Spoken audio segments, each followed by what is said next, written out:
আমাদের আলোচনার বিষয় হচ্ছে জায়নিজমের আগ্রাসন বাংলাদেশ কেন্দ্রিক। ওনারা ব্যাখ্যাও দিয়েছেন যে ওনারা কোন কোন পয়েন্ট আলোচনা করতে চান।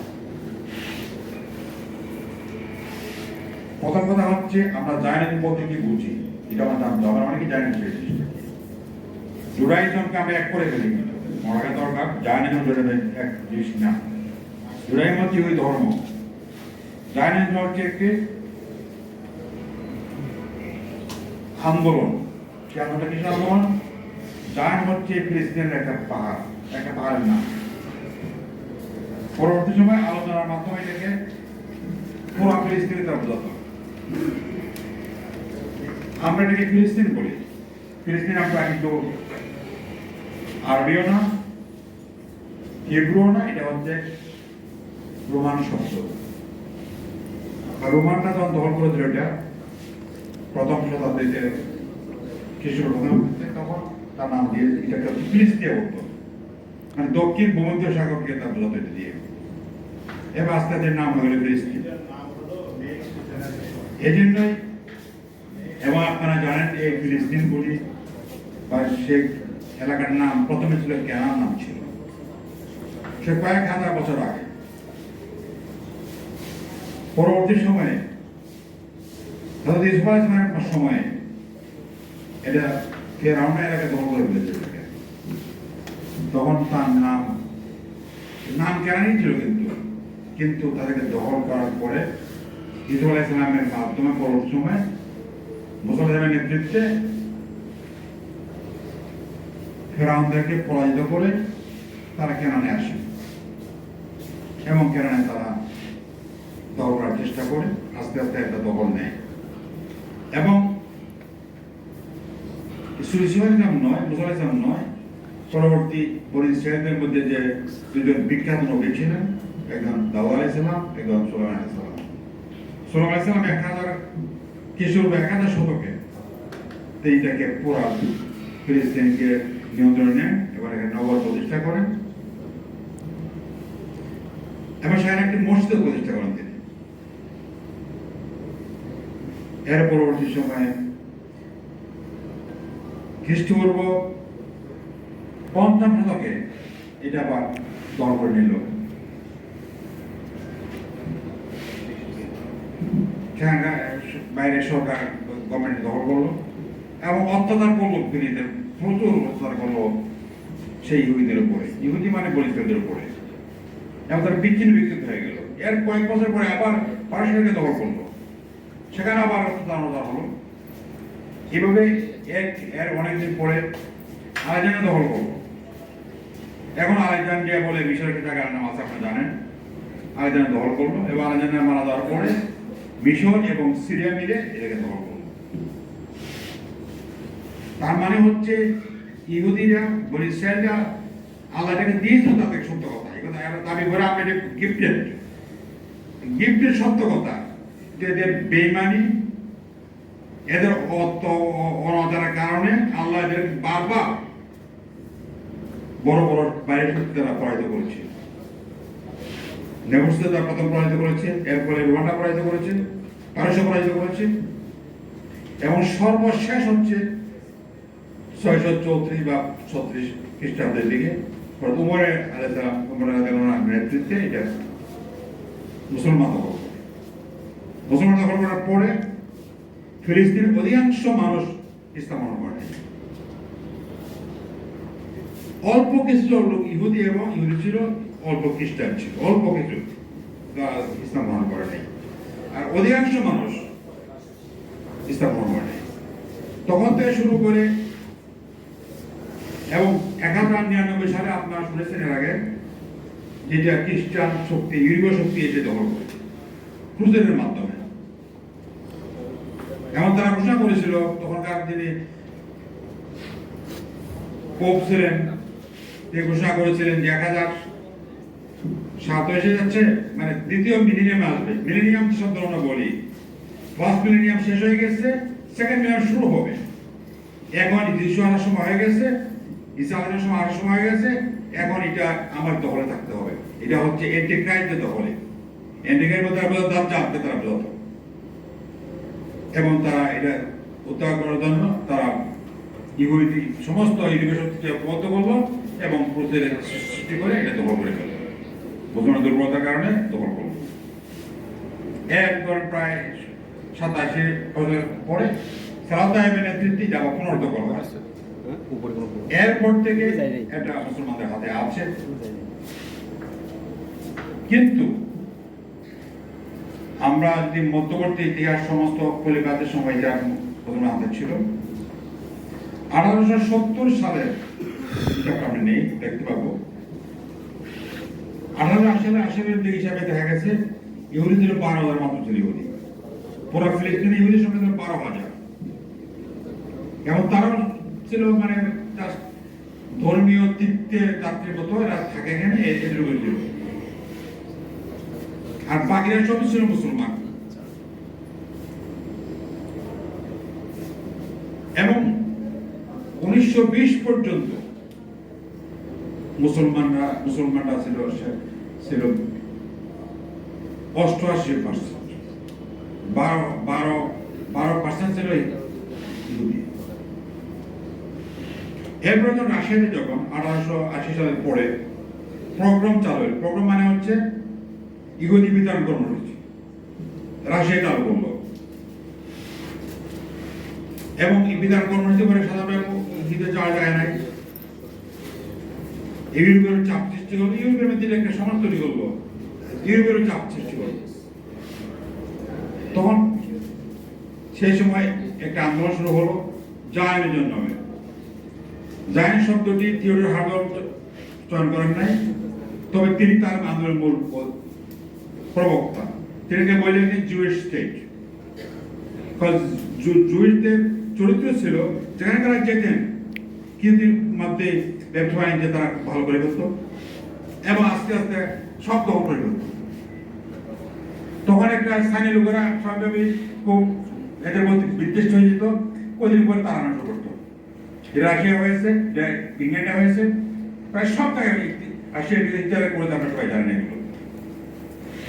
এজন্য ইহুদিরা কোনোদিন স্থানীয় লোকদের সঙ্গে মিশে থাকতে পারে না। তবে তারা যদি বুদ্ধিমান ছিল, ব্যবসায়ী বুদ্ধিমানদের প্রবল বুদ্ধি, যেখানে গিয়েছে তার ব্যবসা বাণিজ্যে দাঁড়িয়ে গেছে, স্থানীয় লোকেরা পিছনে পড়ে গেছে, সেখানে স্থানীয় লোকের সব মিলে দেখে তারা চেষ্টা করেছে। তখন এক পর্যায়ে এসে জিউস স্টেট একটা বই লিখলেন থিওডর হার্টল। তিনি বললেন ইহুদিরা তো জায়গা নেই থাকা পৃথিবীতে, এরা যেখানে মার খায় কি করার সমস্যা করা যায়। এমনকি আইনস্টাইন তিনি ইহুদি ছিলেন, কিন্তু তিনি কিন্তু একটা বলতে ইহুদি সমস্যা কিভাবে সমাধান করা যায়।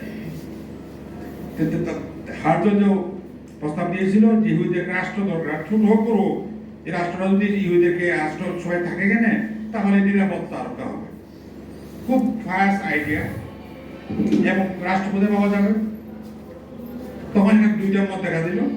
একটা বললো যে রাষ্ট্রটা আমাদের আগে ছিল, সেই 1000 বছর আমাদের রাষ্ট্র ছিল, এখানে একটা ফিলিস্তিনি রাষ্ট্র ছিল।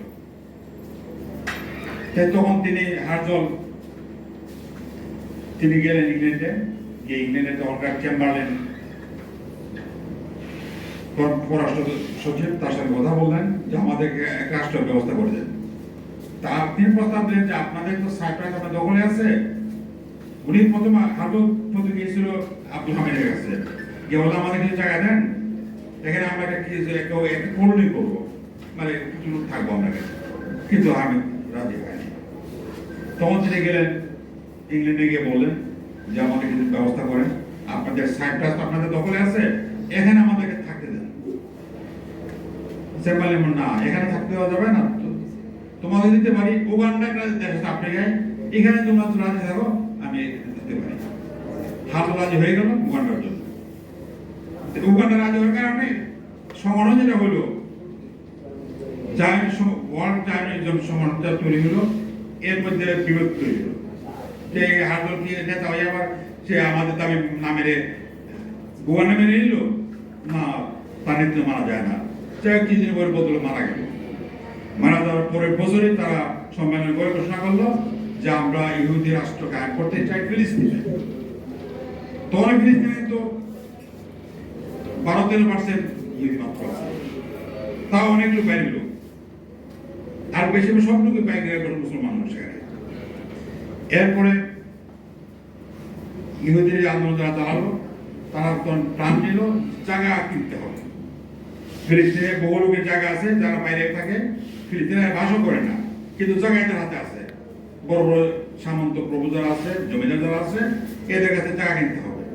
তো একটা ফান্ড তৈরি করলো প্রায় 175 মিলিয়ন, তখনকার সময় 75 মিলিয়ন মার্কিন ডলার একটা ফান্ড তৈরি করলো, ওয়ার্ল্ড ওয়াইড ফান্ড তৈরি করলো। এটার উদ্দেশ্য একটাই, জায়গা কিনা হবে। জায়গা এত খুব সস্তায় বিক্রি হচ্ছে। তারা তো মায়ের কাছে বললো যে আমার জায়গায় দাম বেশি কিনে নেবো, কিনে নেওয়ার পর তারা বললো কি যে সমস্ত চাষের চাষ হতো এখানে জমিদারদের অধীনে, এদেরকে তারাই দিল না, এরা আমরা ব্যবস্থা করবো। এটা কৃষি কলেজ করলো এখানে, যে কৃষি কলেজ করে আধুনিক পদ্ধতিতে আমরা চাষবাস করবো, এই সমস্ত মুসলমান ফিলিস্তিনিদের দরকার নেই। এইভাবে এইসব প্রক্রিয়ার মাধ্যমে তারা আসতে চেষ্টা করলো ফিলিস্তিনে এদের অবস্থানকে সমাপ্ত করার জন্য। এক পর্যায়ে 1917 সালের দিকে এসে যুদ্ধের শেষ পর্যায়ে, তখন সেই দুর্ভাগ্যবশত সেই সময় আমাদের সুলতান তুর্কি উসমানীয় খেলাফতের উপরে অংশগ্রহণ করলো, জার্মানির সাথে অংশগ্রহণ করলো। জার্মান তো পরাজিত হয়ে গেল। তখন পরে তো হওয়ার আগে কিন্তু তারা বললো, আমাদেরকে বললো যে তোমরা উসমানী জামান গেল, এরা তো আরব না, এরা তো বাইরের লোক, তোমরা আমার দরকারটা কি, তোমরা নিজে দাঁড়ায় যাও, আমরা তোমার সাহায্য করবো, পরে যুদ্ধের পরে তোমাকে স্বাধীন করে দেবো। এই শরীফ হোসেন মক্কার তখন যে শাসক ছিলেন, তিনি বিদ্রোহ করে বসলেন। 1917 সালের দিকে এসে যখন যুদ্ধ শেষ হইল, তখন তারা একটা ইউরোপে ম্যান্ডেট বের করলো যে এই আরবদের ভবিষ্যৎ কি হবে। তখন তারা গোপনে গোপনে আমেরিকা, রাশিয়া এবং আমাদের ব্রিটেন মিলে একটা চুক্তি করল। চুক্তিটা কি, যে মক্কার, হেজাজ, সিরিয়া, জর্ডান এই সমস্ত এলাকা সিরিয়ার ভাগে দিল। সিরিয়ার ভাগে ফ্রান্সের সিরিয়া হবে, ইরাক হবে আমেরিকার, এই ভাগ করলো তারা। এক পর্যায়ে তারা বললো যে ট্রান্স জর্ডান, তখন জর্ডান বলা হয় যাকে আর কি, জর্ডান নদীর কিনারে দেখুন, এই জর্ডানটা আর ফিলিস্তিনটা এটা তাকে ব্রিটেনে দেবো, ব্রিটেনে দেবো থাকবে। তো এই ব্রিটেন মেনে চলছে, আর এগুলো তো চলছে। যখন এই অবস্থা সৃষ্টি হওয়ার পরে এর মধ্যে ব্রিটেনের সহযোগিতায় ইহুদিরা বললো কি, এরা বললো যে যারা ট্যাক্স বেশি দেবে এদেরকে কন্ট্রাক্ট করে দিতে হবে। এই দাবি করলো তারা, যে যাদের পয়সা যারা ট্যাক্স বেশি করে দিবে এরা এদের কন্ট্রাক্ট সব দেওয়া লাগবে। দেখা গেছে সমস্ত কাজ কর্ম পেয়ে গেছে ব্রিটিশের সহযোগিতায়, ইহুদিরা পেয়েছে। এবং এরা কাজকর্ম করা এবং এই সুযোগ নিয়ে তারা বিদেশ থেকে ইহুদি আনাদের ব্যবস্থা করলো। করতে করতে 1935 সালের দিকে এসে দেখা গেল ইহুদিরা লেগেছে 35%, আর মুসলমান হচ্ছে, ফিলিস্তিন হচ্ছে 65%। তাও মুসলমান বেশি থেকে যাচ্ছে। এবং তারা আন্দোলন শুরু করলো, তখন একটা সমানতা করলো আরবন এবং আন্দোলন শুরু করলো, সন্ত্রাসী আন্দোলন।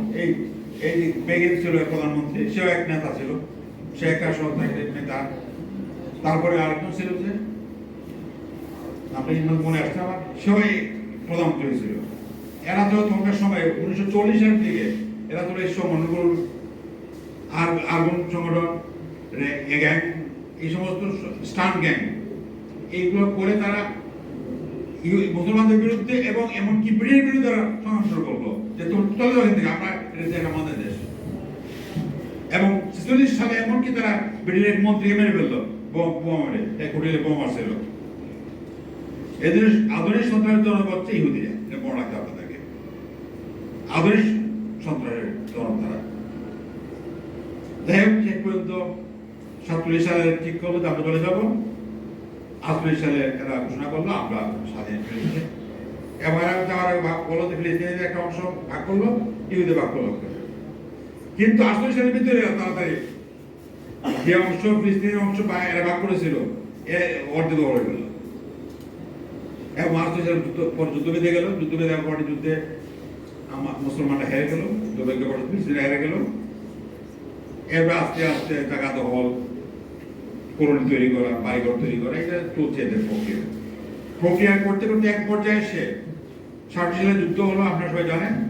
মিশরের সঙ্গে নাসের তখন লোহমারও নাসের ছিলেন, সবাই ভাবছেন যে নাসার কিছু করে ফেলবে, কিন্তু যুদ্ধের একদিনের ভিতরে সব শেষ না, খেপলা দিল, এরা গাজা সত্য করে দিল, এই অবস্থা সৃষ্টি হলো। এরপর থেকেই ফিলিস্তিনের মধ্যে যারা লোক ছিলেন, যারা ছিলেন, তাদের বেশিরভাগই হয়ে গেল উদ্বাস্ত। লেবাননে কিন্তু, কিছু জর্ডানে, আর কিছু হচ্ছে আরবের বিভিন্ন আশেপাশে দেশ, সিরিয়াতে।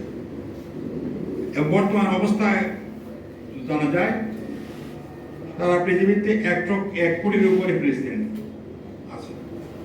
এর মধ্যে ইসরায়েলে এবং ফিলিস্তিনে মিলে 50 লক্ষ বর্গ বাস করে, আর বাকি 60 লোক বাস করে বিদেশে বাস করে, এখনো বিদেশে বাস করছে। বর্তমানে যে মারা গেছে যে কয়জন লোক, 10% অফ মুসলিম ফিলিস্তিন, 10%। একটা জাতি যদি 10% লোক মারা যায় এক বছরের ভিতরে, কেন ইমাজিন যে প্রতি 100 ফ্যামিলির মধ্যে 10টা ফ্যামিলির লোক মারা গেছে, 100 জনের মধ্যে 10 জনে মারা গেছে, সেই 10 জনের মধ্যে শিশুরা বেশি। এই অবস্থা সৃষ্টি হয়েছে।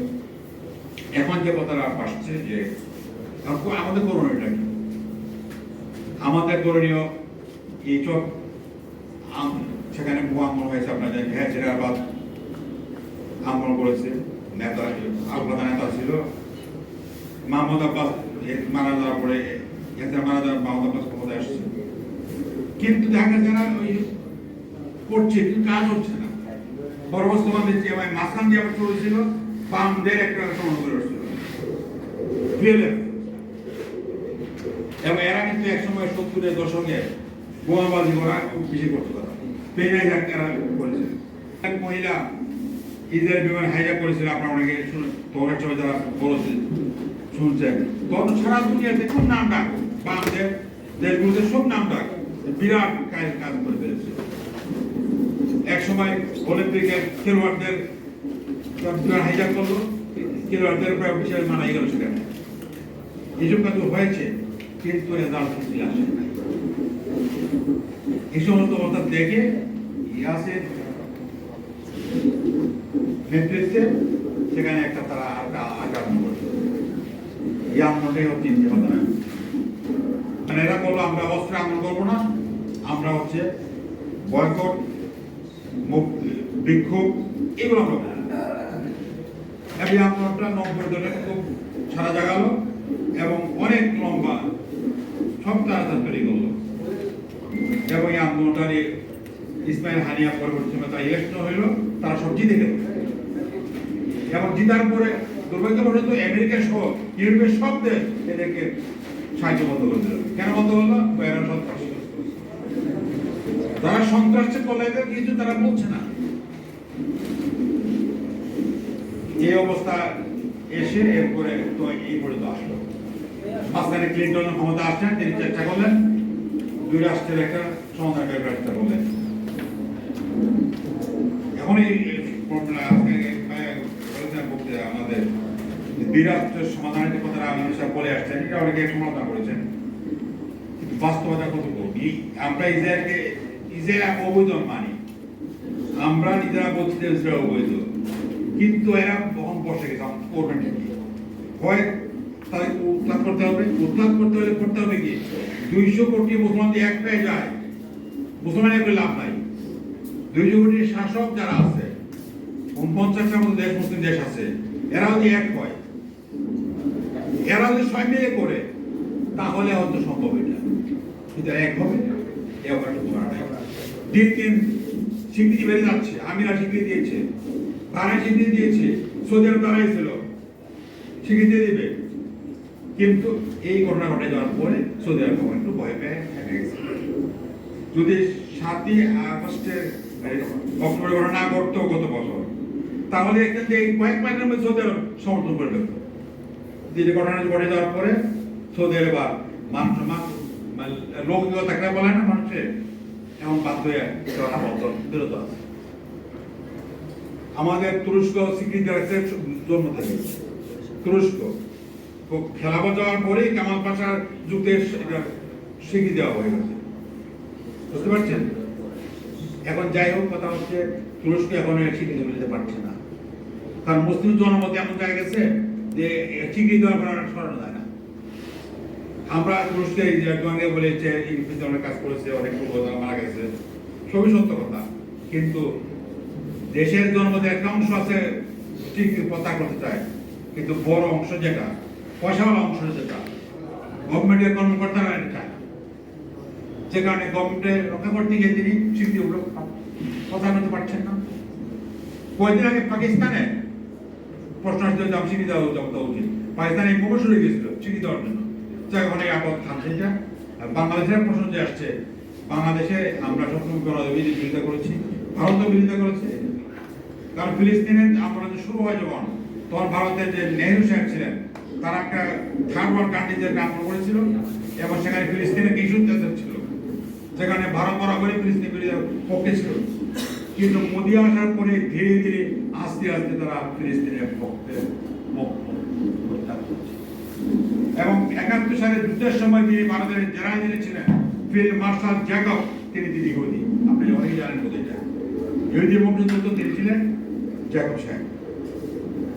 এদের মনে রাখতে হবে যে ভারতে ইহুদিদের অনেক অবস্থা, ভালো অবস্থান আছে, তারপরে ভারতে বলে নেই, এখন আস্তে আস্তে তারা ভারত ইহুদিদের সাথে চলে গিয়েছে, মোদী সফর করে এসছে, এখানে চুক্তি টুক্তি হয়েছে অনেকগুলো। আর আমাদের গভর্নমেন্টের, ভারতের সিকিউরিটি গভর্নমেন্ট যারা ছিল আমাদের, এরা তো চুক্তি করতে পারছে, মুসলমানদের কাছে প্রেশার আছে, কিন্তু তোলে হয়েছে বলবে কাজ আছে, পরিষ্কার করে না, কিন্তু আমি জেনেছি আলাপ করে বলেছে আমাদের ডিজিএফ এর হাতে একটা আছে, একুইটি আলাদা এটা ম্যানেজ করে, সবার হাতে নাই, ডিজিএফ এর হাতে। আর ডিজিএফ এর যে লোকটা যে শয়তানদের ধরলো, কি নাম তার, আনাগরের প্রতিষ্ঠাতা জিয়াউল হাসান, এই জিয়াউল হাসান নিয়ন্ত্রণ করছে, বুঝছেন? এই জন্য এগুলো আমাদের গভর্নমেন্ট তোলে এগুলো কাজ শুরু করেছে নিজেদের সুবিধার জন্য, গোয়েন্দাদের জন্য। আর দুর্ভাগ্য হচ্ছে আমাদের যে ইহুদিদেরকে আমরা গালি দিই ঠিকই, ইহুদিদের কারিগরি ছাড়া আমাদের পথ চলতে পারে, এটা আমার দুর্ভাগ্য, আমাদের এটা মুসলমান দুর্ভাগ্য, আমাদের মনে রাখতে হবে। আমাদের গালি দেখুন লাভ হবে না, চিল্লাইলে কোনো লাভ হবে না, আপনাদেরকে কারিগরি দিক থেকে অ্যাডভান্সমেন্ট করতে হবে, আপনাকে এগোতে হবে। ইহুদিদের গোয়েন্দা এমন জায়গায় গিয়েছে, হারিয়ে যে মারা গেল, কেউ মারা গেল, মারা গিয়ে মারা গেছে, তার মানে তার আমাদের মুসলমানদের বেইমানি করে ইহুদিদের দালাল দেয়, দালালি করে না, তো মারা গেছে কারণ তার পক্ষে কাজ করতে, তার তিনি হারিয়ে যে ছিলেন নিয়মে দেখে আসছিল, এদের ইহুদিদের গোয়েন্দা বৃত্তির সঙ্গে মুসলিম লোকরা জড়িত। আমাদের দেশেও কিন্তু কিছু লোক তৈরি হয়েছে, কিছু বুদ্ধিজীবী তৈরি হয়েছে, যারা বিভিন্ন ভাষা বলার চেষ্টা করে, ইহুদিদের পক্ষে কথা বলে, ইহুদিদের পক্ষে সরাসরি বলে না, ইহুদি তো একটা পুরো দেশ, অনেক তাদের আছে, সম্পর্ক রাখা, প্রতিটা কোথায়, এই কথা বলে প্রতিটা কোথায়, এবং একজন বড় বুদ্ধিজীবী কিন্তু ওর নাম টিভির টপিক খুব নাম করতে।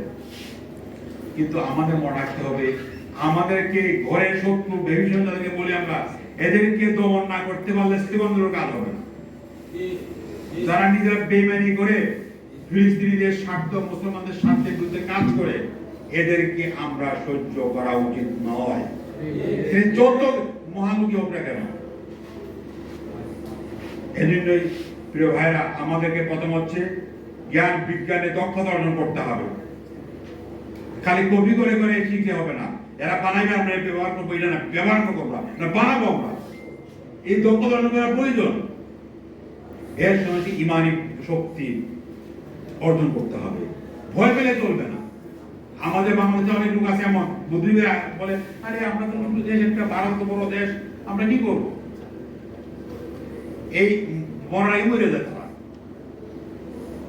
মরার আগে বললে চলবে না। ভারত বড় দেশ হতে পারে, আমরা দেশ ছোট হতে পারি, বড় দেশ আর ছোট দেশের সাথে সম্পর্ক না। এটা ইসরায়েল কি বড় দেশ? খুব ছোট দেশ। টিকে আছে কেন? এটা সত্য কথা। ইসরায়েল টিকে আছে খুঁটির চুলে। খুঁটি হচ্ছে আমেরিকার। আমেরিকার সাহায্য না করলে একদিন টিকত না। ইসরায়েলের বিমান, ইসরায়েলের বোমা, আমেরিকার এই সমস্ত এই বলে তো এরা বড় কথা বলে। এদিন আমাদেরকে অস্ত্রের দিক থেকে উন্নত হতে হবে। কিন্তু ইরানের এক অস্ত্রের দিকে তারা মাথা গরমে যাচ্ছে যে এটা হয়ে গেছে কিনা, হয় নাই এখন পর্যন্ত। কিন্তু যেহেতু এদের হাতে ইরা আছে, কত রকমের ট্রাম্পের শুরু করে সবাই চেষ্টা করলো যে কি করা যায়, কেমনে দমানো যায়, এখন পর্যন্ত দমাতে পারে নাই। আমি আশা করবো যে ইরান, শুধু ইরান একা হলে হবে না, ইরান, তুরস্ক, পাকিস্তানের কাছাকাছি ওই সামরিক শক্তি আছে, এরা যৌথভাবেই সামরিক শক্তি অর্জন করতে হবে। এখন পৃথিবীতে যা করছে, পারমাণবিক শক্তি অর্জন করা ছাড়া মুসলমানদের টিকে থাকার শক্তি নাই, আমাদের রাখতে হবে। এটা আমাদের কোনো সম্ভব না, সত্য কথা। কিন্তু ইরান, পাকিস্তান এবং তুরস্কের পক্ষে, সৌদি আরবের পক্ষে সম্ভব। কিন্তু দেখেন লক্ষ্য করে, এই যে সংঘাতের মধ্যে ইরানের সঙ্গে মিসাইল মারা হলো, আমাদের আরব বিশ্বের সব লোক কিন্তু ইরানকে ভয় পাচ্ছে, সৌদি আরবকে ভয় পায়, তারপর ইসরায়েলকে ভয় পায় না। তারপরে ইসরায়েলে মেরে ফেলে আমাদের কি হবে? আমাদের এরা মানলো না, লুক মানলো, আমাদের কি আছে? আমরাও থাকতে পারবো। কিন্তু ইরানে যদি পারমাণবিক হয়ে যায়, এখন মনে হয় আমরা তো ভরে যাবো। তাদের টেনশন ইরানকে নিয়ে, নট ইসরায়েলকে নিয়ে। মিশর বলেন, সৌদি আরব বলেন, আমিরাত বলেন, এদের টেনশন একটাই, ইরানে কি করে ফেলবে আমাদের। আর আমাদের মধ্যে আরেক টেনশন, শিয়া দল করবে সবচেয়ে আরেক সমস্যা। ভাই একটা কথা, শিয়া সুন্নি দীর্ঘদিনের ঘটনা, এটা আজকে ঘটনা না, চলে আসছে এগুলো। আমরা এটা সমাধান করতে পারবো না। আমরা আমাদের ঐক্যবদ্ধ হয়ে সংগ্রাম করতে হবে ইসলামের শত্রুদের বিরুদ্ধে। যখন মুসলমান ঐক্যবদ্ধ হয়েছে, তখন মুসলমান দাঁড়িয়ে গেছে। পয়সা আন্দোলনের সময় শিয়া বলে, সুন্নি বলে, সবই এক হয়ে দাঁড়িয়েছিল বলেই পাকিস্তান হয়েছিল, না হতে পারতো না।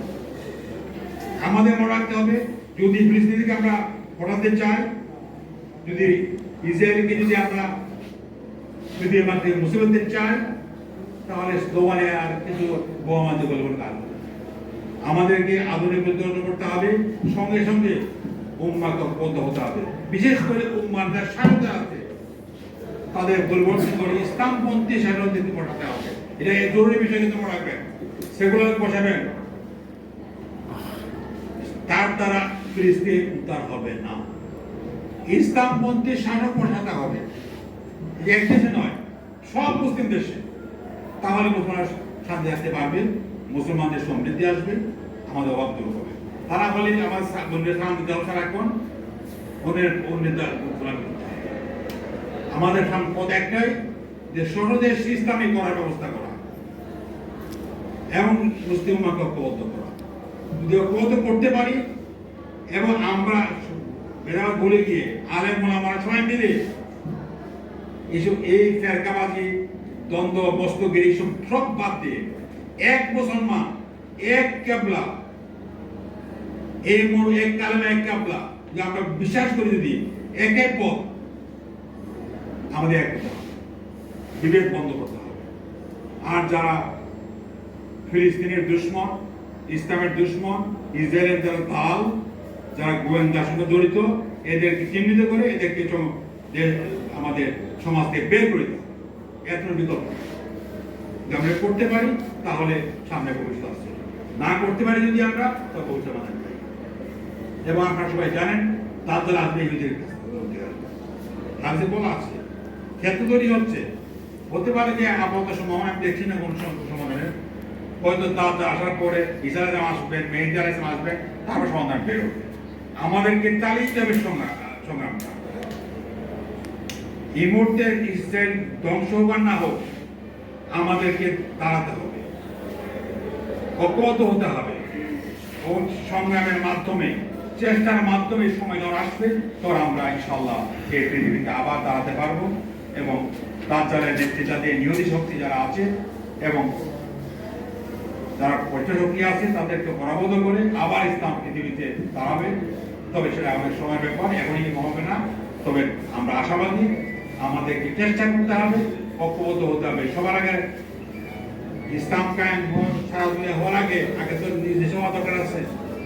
আমার দেশে বা আমাদের সমস্ত আশেপাশের মধ্যে কায়েমের ব্যবস্থা করতে হবে এবং আলটিমেটলি খেলাফা কায়েম হলে পরেই তখন দেখা যাবে। আমরা আশা করছি মিডিয়া নেতৃত্বে এই খেলাফা কায়েম হবে, এটা যারা আসবে তখন সারা দুনিয়াতে আবার ইসলামের এমন কোনো গরু হাতে বলা আছে, এমন কোনো ঘর নাই সেখানে ইসলামের বাড়ি যাবে না।